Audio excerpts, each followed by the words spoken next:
PV അൻവറിൻ്റെ ആരോപണങ്ങളോട് പ്രതികരിക്കാനില്ലെന്നും അൻവറിനുള്ള മറുപടി party പറയുമെന്നും Aryadan Shoukath. Vakkom വെളിവിളാകത്ത് ഒരു കുടുംബത്തിലെ 4 പേർ ആത്മഹത്യ ചെയ്ത നിലയിൽ കണ്ടെത്തി. വക്കം ഫാർമേഴ്സ് സഹകരണ ബാങ്ക് ജീവനക്കാരൻ അനിൽകുമാർ, ഭാര്യ ഷീജ, 2 ആൺമക്കൾ എന്നിവരാണ് മരിച്ചത്.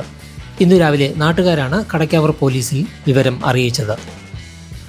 കാലാവസ്ഥാ മുന്നറിയിപ്പുകൾ നിങ്ങളുടെ മൊബൈലിൽ അറിയുവാൻ സാചേത് മൊബൈൽ ആപ്പ് ഡൗൺലോഡ് ചെയ്യുക.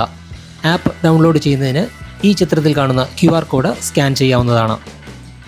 അരുവിക്കര ഡാമിൻ്റെ വൃഷ്ടി പ്രദേശങ്ങളിലും സമീപ പ്രദേശങ്ങളിലും ശക്തമായ മഴ തുടരുന്ന സാഹചര്യത്തിൽ അരുവിക്കര ഡാമിൻ്റെ 1 മുതൽ 5 വരെയുള്ള ഷട്ടറുകൾ ഇന്ന് ഉച്ചയ്ക്ക് 2 മണിക്ക് 20 സെൻറ്റിമീറ്റർ വീതം ഉയർത്തുന്നതായിരിക്കും. ഡാമിൻ്റെ സമീപ പ്രദേശങ്ങളിൽ താമസിക്കുന്നവർ ജാഗ്രത പാലിക്കണമെന്ന് ജില്ലാ കളക്ടർ അറിയിച്ചു.